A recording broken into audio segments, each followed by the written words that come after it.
Welcome to the Silver Bullets podcast on the Ozone Radio Network, your authority on all things Ohio State. And now, here are your hosts, WVA Buckeye and Charles at the BBC, to discuss the women's basketball team, Ting. Hello, everybody, and welcome to this edition of Ting on the Silver Bullets podcast on the Ozone Radio Network. I'm WVA Buckeye, and with me, back with me this time after missing out on an awesome time with Patrick Klein, is my partner in crime, Charles Kuhn. Charles, how you been? I've been good, busy, but pretty good. Good. And we are kind of knocking it out of the park here with guests that we're bringing on. And tonight, he's feeling a little bit under the weather, but it's somebody that Ohio State women's fans should be very familiar with, and somebody other than Patrick Klein that probably really knows this team better than anybody right now, because he's close to a lot of the young ladies. And Marty Bannister is with us. Marty, thank you for joining us tonight. Well, it's a pleasure to be with you guys. Thanks for having me on. Yeah, battling a little bit of the flu right now, but we'll get through it. Well, we appreciate you toughing it out, and we're sorry you've been sick, and we know it's going to be a good show. We're just happy that you're here with us. Well, it's my pleasure. So why don't we, Charles, why don't we just jump into the issue at hand, and we can backtrack. We really haven't had a chance to talk about other things since Patrick was on, which was the day that they started Big Ten play at Nebraska. Marty, in your mind, and Charles, yours too, what kind of damage, if any, does the Michigan loss do to Ohio State right now? Well, I guess maybe I can feel that first. I don't know that it does a lot. I mean, the rankings came out earlier tonight, the top 16, and they were 10th. So I think the only thing it did was maybe knock them out of spot of maybe being 9 or 8. Other than that, I don't know that it did a lot to them. It was just, watching it from afar now, as I do, watching the scores and seeing how things were going with the game, I was a little surprised that Michigan came down to Ohio State and won that game the other night. But it shows you the competitiveness of the Big Ten right now. And I don't know that really did a lot to Ohio State. They can't afford too many more losses like that. And stay in the top 16, but I don't think that's something to really be overly concerned about. No, I agree. I think, obviously any loss is bad, and you hate to lose to Michigan, especially at home. But it certainly seems that the selection committee is not punishing them for it. I think 10th is quite reasonable based on their resume this season. I think maybe 1 or 2 spots higher had they won that game, but I don't think they're really going to be punished for it. I think. Well, and keep in mind too, the type of schedule that they played, the non-conference schedule, that factors a lot into this. The places they've been, the teams they've gone up against, that they get a lot of credit for that too, and that's something you got to give. You mentioned Patrick Klein a short time ago. You have to give Coach Klein and the head coach McGuff and all the staff all the credit to want to go out and play those games and play those people. And that's why a loss like Michigan doesn't hurt them that much in the top 16 rankings.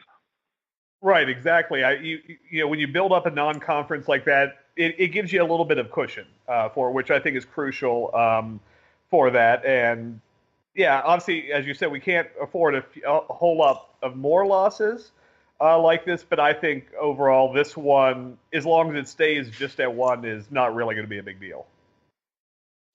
Yeah, and I fully believe that, Charles, you and I have spoke about this gumball machine scheduling that the Big Ten does.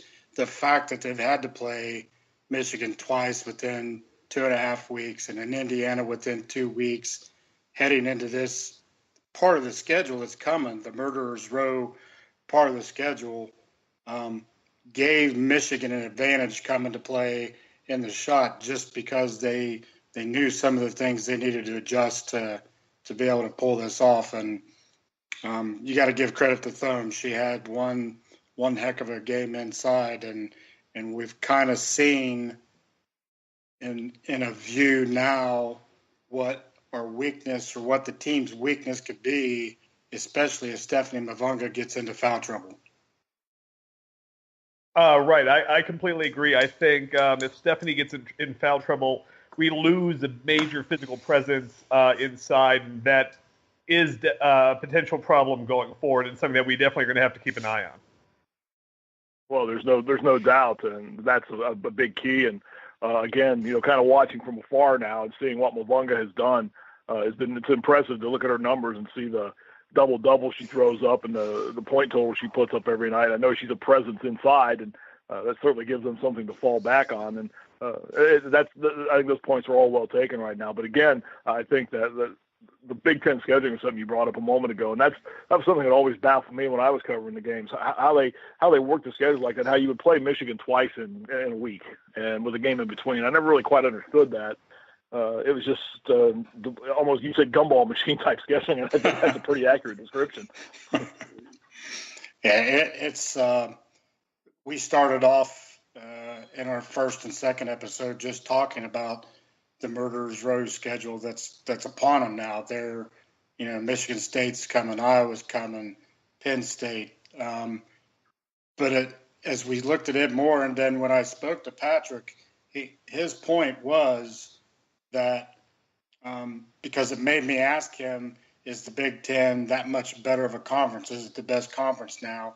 And he hedged on agreeing that it was, but he did say that the schedule, the way it's built, if they come out of January with a couple of losses, they could be on the outside looking in as far as a two seed or whatever, hosting the first two rounds at home. Yeah, I think the Big Ten has certainly gotten better over the years. I know when I started my first year covering Ohio State women's basketball was the 03-04 season, and I remember walking in and the league was just loaded that year. Penn State was at their height with Renee Portland. Iowa was very good. Wisconsin was coming off a pretty good run. Michigan State and Minnesota went to the Final Four. I think it was the 05 season. And so the league had a lot of talent. I think it took a hit for about 4 or 5 years when the league, and let's face it, guys, really wasn't all that good. The year that Ohio State won the Big Ten and got bounced in the first round of the tournament, they lost to Illinois. Again, I'll reference Patrick Klein. He was an assistant on the Illinois staff at that time. And I think they were the 9 seed, and they upset Ohio State. And as the Big Ten champ, regular season champ, in the NCAA tournament, the best they could do was garner a 6 seed. And so I think people at that time realized that the Big Ten in that time frame just wasn't one of the top 5 conferences in the nation, but it's bounced back nicely of late. Yeah, I agree. I think the Big Ten has taken major steps forward. Some of it has been the addition of Maryland was a big plus for the league. But I think other teams have stepped up too. And the nice thing is it's new teams kind of building up. It's not Purdue and Penn State anymore, but obviously Ohio State coming up. Michigan has really built itself up. Iowa and Michigan State are still kind of around, and threats, and Rutgers has built itself back up after their little bit of a lull they had for a couple of years. Yeah, they have, and I think I might have omitted Purdue. That was just a slip when I was talking about how good the league was when I started. Purdue was, they've always been a factor. They always seem to find a way.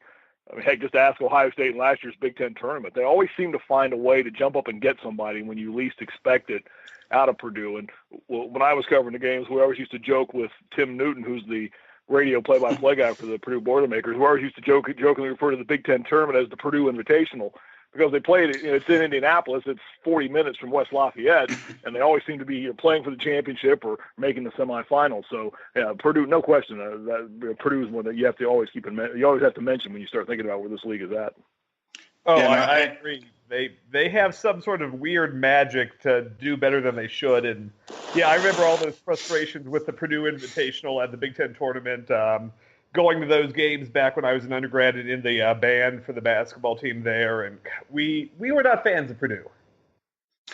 Yeah, not very many times. And it's I hate talking about them because they're that team in the conference in all sports that has, you talk about the big Ohio State rivalries, teams that you really hate to see coming. And Purdue's always that team that that makes me think about a team I hate to see coming when you're not expecting that type of a ball game. And they've proven that to be true in football, men's basketball, women's basketball. The men's basketball team is on a major collision course with Purdue coming up later in the season, and it'll be interesting to see how that plays out. The thing that you mentioned, Marty, that's always been interesting to me about your start up there in 03 and 04, and one of the reasons why I loved you as the play-by-play guy is you do a lot of homework on these teams, don't you? Yeah, that's something I've always a couple of the guys that I always refer back to as, I guess, lack of a better term, mentors in this business. One is Tom Hamilton, who a lot of folks don't recognize that name of the Cleveland Indians play-by-play announcer. A lot of people forget Tom actually worked in Columbus in radio at WBNS for about 4 years, and Tom and I got to be really good friends. And I learned a lot from Tom about preparation and how to be ready to broadcast a game. And another individual I learned a lot from was a gentleman by the name of Gary Hahn, who back in the middle 80s, when WBNS first gained the Ohio State football broadcast rights, Gary was hired as the play-by-play announcer. He now calls North Carolina State games. Right. But Gary had worked at NBC in New York. In fact, he worked with David Letterman and with Don Imus. He was just a tremendous guy, and he taught me a lot about preparation. And I don't know of a broadcaster in our business. Tom told me once, if something happens on the field with the team you're covering or on the court, basketball, he said, if that happens and you're not ready for it and it surprises you, then you haven't done your homework. And that's the kind of the mindset I've always taken to that.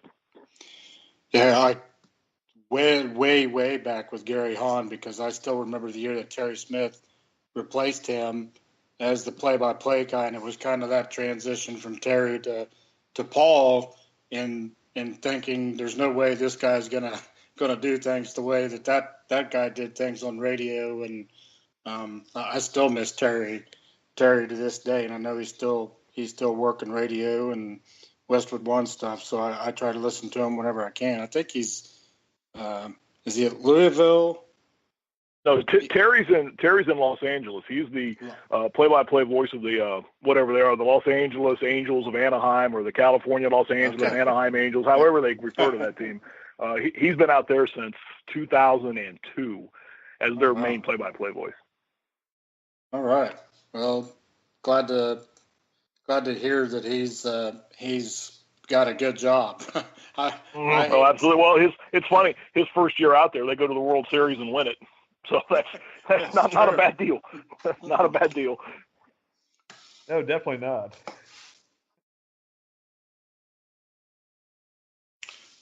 So I think at this point, so we have the loss of to Michigan, but now I think this is definitely a time in the schedule where they really have to put that past them, because it doesn't get any easier. We have Maryland. We have a trip to Maryland coming up this weekend, Monday, and that is going to be an interesting game with the injuries to Maryland this season. Well, that's when you referenced the schedule a short time ago. That was the thing that one of the things I really liked about Kevin McGuff, and I thought Jim Foster did a great job with Ohio State. But Jim, if there was a knock against Jim, it was that lack of playing that kind of non-conference schedule. So when you got to the Big Ten tournament, then you got to the NCAA. The thing about Kevin's teams, they've seen everything. I mean, think about it. The type of teams that they played, the type of opponents that they've played, they have pretty much seen everything. So when they walk into an arena, there's no, they don't walk in there with like deer in the headlight look. They're ready to play. And that's one of the things that I think his type of scheduling has really, really helped this team. So when they walk into Maryland on Monday, that's a very, very difficult place to play. And it's interesting to note, they had lost 3 Big Ten games going into the season. Maryland, since joining the league, and all 3 of them have been to Ohio State. Right. I know Michigan State got them a couple of weeks back, and I don't know if they've lost since then or not. But no, that they just shows you. But again, that just shows you. I think Kevin's scheduling mentality really prepares you for any type of environment. Oh, I completely agree, and I agree. I loved what Foster did Because I remember my first year at Ohio State was Beth Burns' last year there, and where that program was, and then just what happened immediately when Foster came in. Absolutely loved it, but I do agree that the non-conference schedule was never really impressive, and I think that really hurt come March. No, I don't think there's any question about that. They walked into some environments. I know the year they went over to Pittsburgh and lost to Mississippi State in the second round game over at Pitt. It was sad in some respects. Obviously, that was a very good Ohio State team. I think that was Samantha Perhalis' junior year and would have been Jantel Lavender's senior year. Yeah. That team, they were loaded with talent, but they weren't ready for what Mississippi State came out and did to them that night. Mississippi State, you use this term a lot when you broadcast football, and this is what they did to Ohio State that night. They walked out and punched Ohio State right in the nose, and they were not ready for any of that. And that game was over almost before it started. So again, I think that's where that lack of playing people like that really came back to bite some of Jim's teams. And I'll say this too, Jim's teams extremely talented. That team in the year before that, they had gone out to. I think it was Samantha's freshman year when they lost to Stanford in the Sweet 16. That was a team fully capable of winning the whole shooting match that year. But again, just did not have the mental toughness and the toughness needed to get over that hump. No, I completely agree. And I remember that was the most frustrating thing about those teams is there was so much potential and so much talent there. And but they just didn't have that mental toughness and that familiarity with teams like that to really live up to that talent. No, that's exactly right. And again, I'm not trying to make this trying to make this a bash fest on Jim Foster, because it's not, because Jim became a good friend over the years, and I mean you can't argue his run of success in Columbus with Big Ten championships. I mean they won 3 tournaments in a row. I mean you can't argue that at all. Mm-mm. But the lack of that ability to get past, and I don't know what it is. You look at Jim's coaching career, and that's something that's haunted him all the way through his career. He got one of his Vanderbilt teams went to the Final Four. I think that was the same year that Ohio State went, Katie Smith's freshman year, when they got to the Final Four. But other than that, it's just been, he hasn't been able to get over that hump. And I don't know what the reasoning is. Maybe the scheduling has something to do with it. I don't know. I would certainly believe the scheduling has something to do with it. And I think we see that with a number of teams that schedule really hard for the non-conference. They take their lumps because of that, but then they're well prepared for that. The team I always point to for that is Michigan State men and what Tom Izzo does with scheduling. I mean, his non-conference schedules are always ridiculous. They lose some games normally as a result of it, but come March, we always see what they do. Yeah. Yeah, and the interesting thing about Jim Foster and something that I've always believed, that stretch you're talking about, Marty, they were to this day, and it may never get broken, had more conference MVPs, more first-team all-conference players than any other stretch in Ohio State history.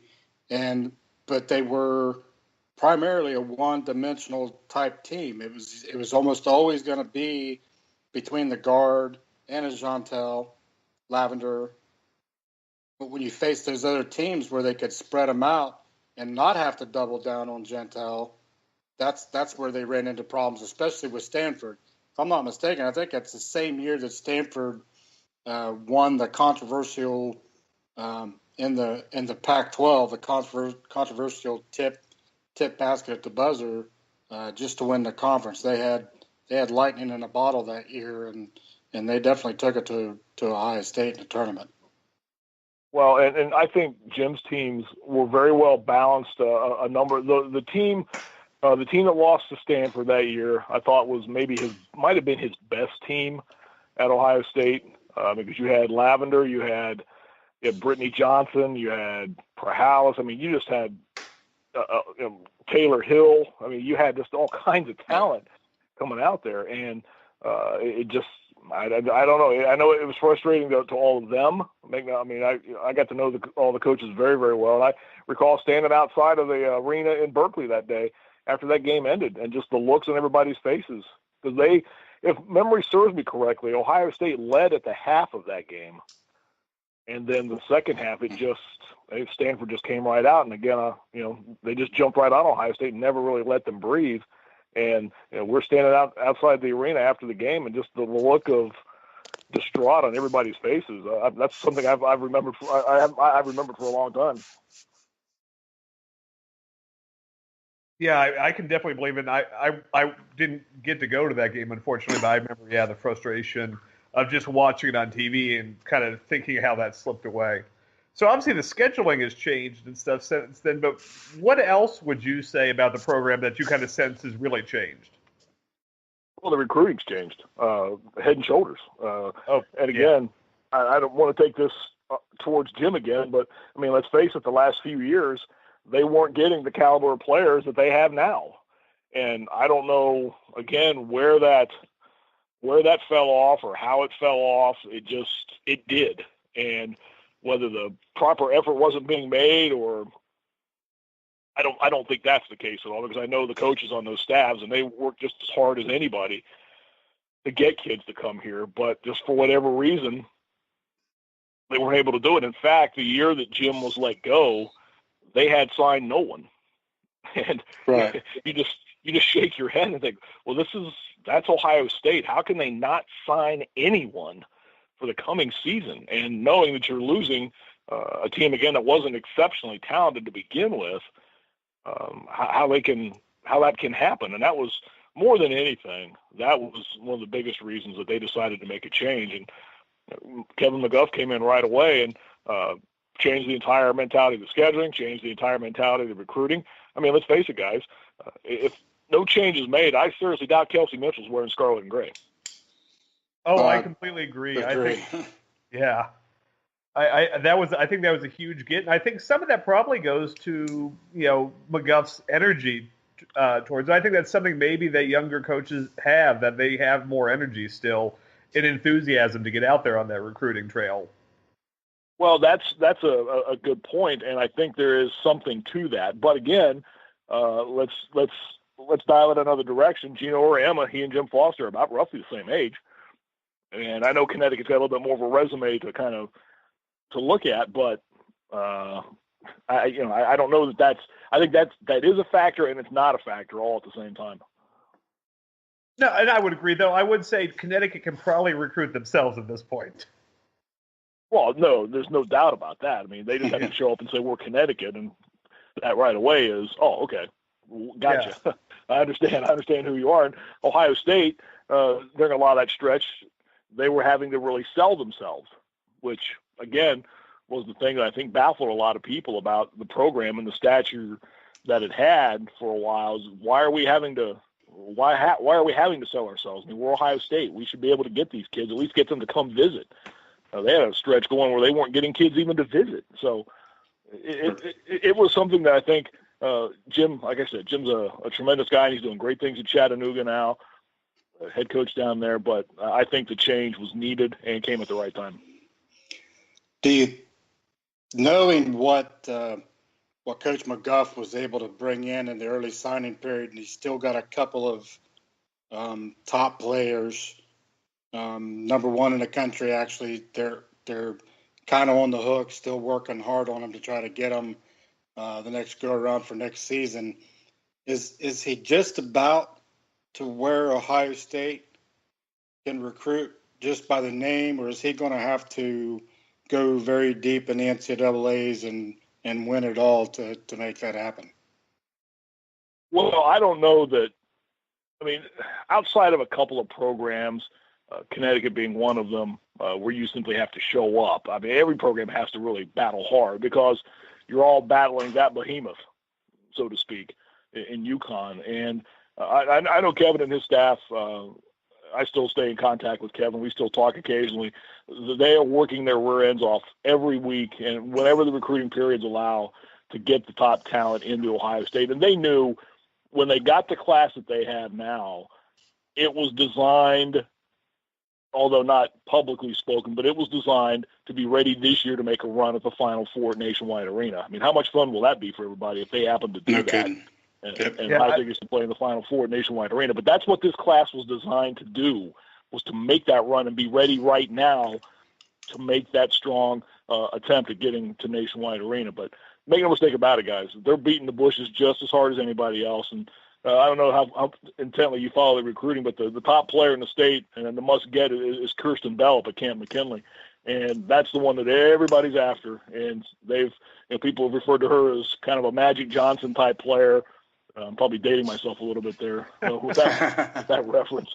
But that's the get in Ohio now. And they're, I know, intently trying to convince her to come to Columbus. Yeah. Oh, yeah. I definitely expected that and believed that they were out there recruiting hard. And their success with recruiting, I think, speaks to that. And I kind of had wondered about that just that big recruiting class McGuff's first year, and then how it lined up with the Nationwide Arena. So it's kind of nice to hear that confirmation that, that was in their thought process the whole time. Well, they didn't want to come right out and say that, though, because that just puts extra added pressure on a group of 18-year-old girls. You don't want to come in, well, this is the group that's going to get us. You don't want to say that, but that was kind of the goal, the mindset was, we get these kids in here. By the time they're seniors, we know what's coming to Nationwide Arena. We should be ready to make a serious run at it, and they obviously are. Right, I agree, and I think if they pull that off, as you said, that'll be so much fun, and I think it really can be one of those game changers for the program, both from the player standpoint and from the fan support standpoint. You're absolutely right. Yeah, we've all seen over the years the fans have kind of ebbed and flowed. They when we first started rising up and finally won the Big Ten again under Foster, we saw the big surge in crowd support then, but it seems to have kind of drifted down since then. I think a Final Four in Columbus it's a game changer there. It is, and the style that they play is certainly much different than what it was prior, and that's a fans like that. Fans like to see that style of play, like to see that up and down the court.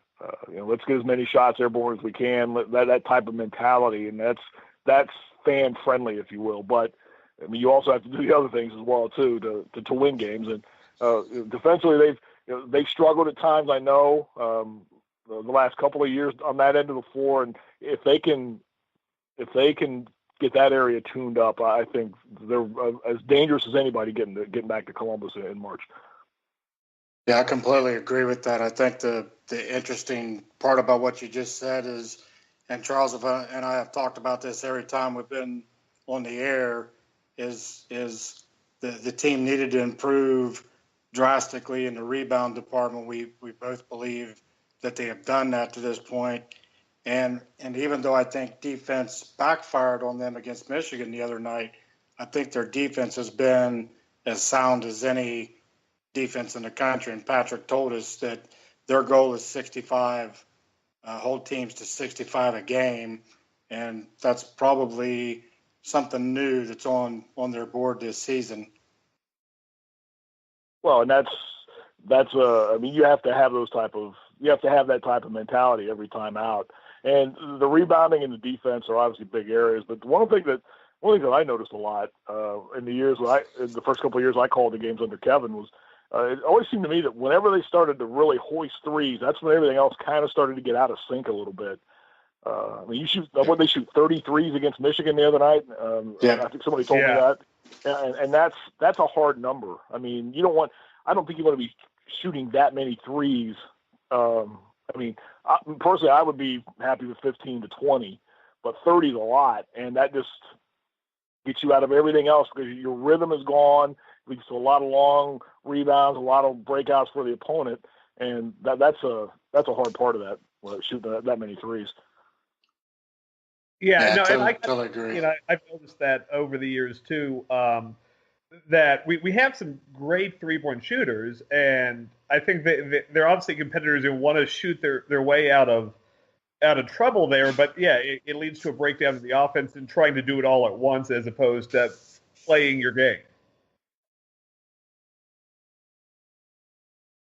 So that being said, talking about the efforts of them trying to improve that, they put themselves in a little bit of a hole and let momentum get away from them late in that game, and some of the threes came at that point in the game.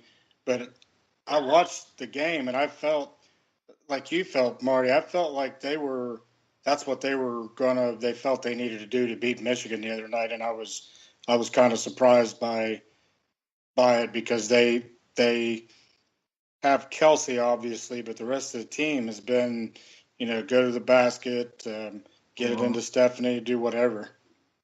Yeah, I did. Unfortunately, I didn't get a chance to see the game. Was it Tuesday night? I was calling another game on Tuesday for ESPN, so I didn't get a chance to see that. But I was talking to Tony Resch, who still calls the games, and we were talking about it afterwards, and she was telling me that they just shot too many threes. They got them out of rhythm, and that's what happens in those situations.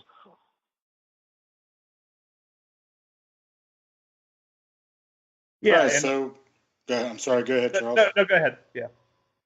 I was just having said that, Marty. I wanted to give our listeners a little bio on you, how things are, what you're doing now. You just mentioned calling games on ESPN, and give us an update on how things are going in your life now.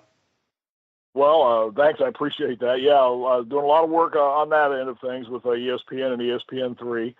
A lot of Spectrum sports locally here, a lot of high school basketball. Part of a interactive entertainment network called EBSN. We host a live podcast all throughout the week, and I'm on every Monday with former Ohio State quarterback Greg Fry. We host an hour show, and that's going really well. We have some exciting things coming up with EBSN as we get down the line here. We're going to continue to expand our programming, and it's something that I really never gave it much thought until I got into it, but it's getting some serious legs now, and it's fun to be around. And I still do a lot of work for the Ohio High School Athletic Association, state championship games, boys and girls basketball, football, and baseball. Staying busy. Good. Yeah, I like your poll tweets that you do for EBSN, and I've answered many of them. You've been you've been a joy over the years. I'm one of the thousands of people that have been missing you. I don't not mentioning names, but I'm not. Still haven't bought into the replacement, and probably won't. You just get used to your style and how you treated the players and how you talk to them. Is unique in the industry. And thank you for the update, and I definitely appreciate you being here. Well, I certainly thank you for the kind words, and I'll say this: the 13 years calling Ohio State women's basketball, that was as when I go back, when I decide to hang up the headphones one of these days, that will be probably in the top two of what I did in my career. All those years doing that, it was such a good time, and you make so many friendships and so many friends, and it was a load of fun. And obviously, it didn't end the way I wanted it to, but that's life, and you move on. But it was a lot of fun. I thank you for the kind words. You are very welcome. Before we cut you loose, how about some final thoughts on what you think the next what the Buckeyes need to do the next couple of weeks in the Murderers Row part of the schedule, and to take care of things and be in Nationwide Arena come March?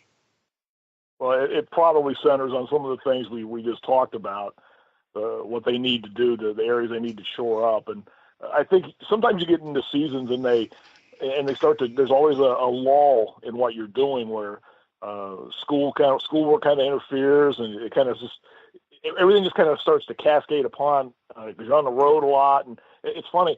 I remember back during the football season, when Urban Meyer was complaining about having to play a Saturday night road game and then get back into Columbus at 3 a.m. And I just laughed at that, because they travel with a basketball team. The women's basketball team, like on Monday, I mean, they're going to get back from Maryland at about 1 or 2 in the morning, and they're going to be at class the next day. I mean, I just never understood that mentality. And but I'm kind of diving off topic here, but things like that. No, you're good. just understand what you have to do and be ready each and every week. And Kevin and Patrick and his staff, they do a tremendous job. Mark Mitchell, Coach Banks, they all do a tremendous job of keeping everybody focused and understanding the road ahead of them. And it's not, I guarantee you, when they were playing Michigan, there was no thought of what's ahead. It was Michigan. Now they worry about Maryland. Then they'll worry about whatever else is ahead in that, what you refer to as a murderer's row part of their schedule. So, but it's just dealing with all that. And sometimes you hit those parts of the season where things just kind of, you almost get mentally tired, so to speak. Yeah. So, but you can see the end, you can see the light at the end of the tunnel, knowing that it's time to focus with the Big Ten tournament coming. And I think they show up those areas rebounding and get the defense where they want it to be. They're a very, very dangerous out, very dangerous.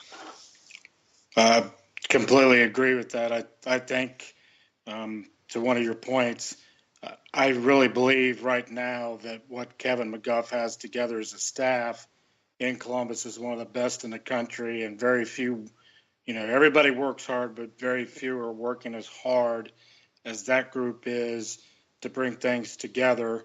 And I know that this team, may have a couple more speed bumps down the road, but they will be better for it. And that staff will make sure of that. Yeah, absolutely. I agree wholeheartedly. It's a very good coaching staff. It's as good as any in the Big Ten, maybe the best in the Big Ten. And they all know their roles, and they do a great job of getting the job done every week. Charles, do you have anything else for Marty? No, I think I kind of agree that, the defense and rebounding, we can shore that up. We've shown that we can score with anyone. The key now really is, to get that defense, get that rebounding shored up. And then as Marty said, being careful not to get to that, just starting to hoist up too many threes, stay in rhythm. I think they know what they need to do. They just need to really focus on doing that. Yeah. And I will add one other thing. Real quick. Your seniors, this is also the time of year when they start to realize, too, what's ahead for them. Kelsey, Mavunga, Alexa Hart, Asia Doss, who was always one of my favorites in covering the team. I just loved Asia, just her attitude and her work ethic on the floor. But they're at that stretch now where they realize, this is the last time we go to Maryland. This is the last time we go to Minnesota. This is our last Big Ten tournament coming up. And you don't want to walk out of that feeling, that woulda, shoulda, coulda type mentality. And I think this senior class has that kind of focus, understanding that, okay, we've got some work ahead of us, but we don't want to let something slide away that's right there in front of us.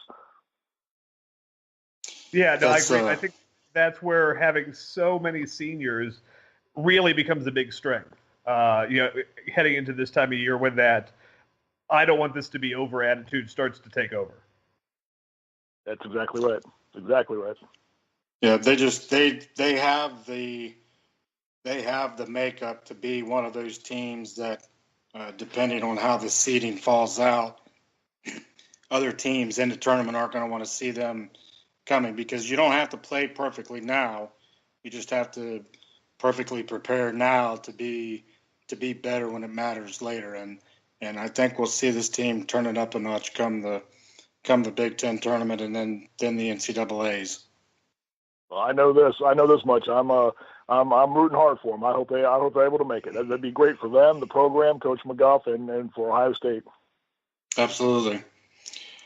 Well, Marty, once again, thank you very much for joining myself and Charles tonight on the String Ting Silver Bullets podcast.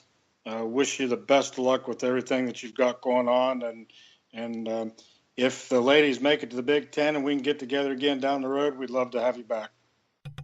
Call anytime. Love to do it, guys.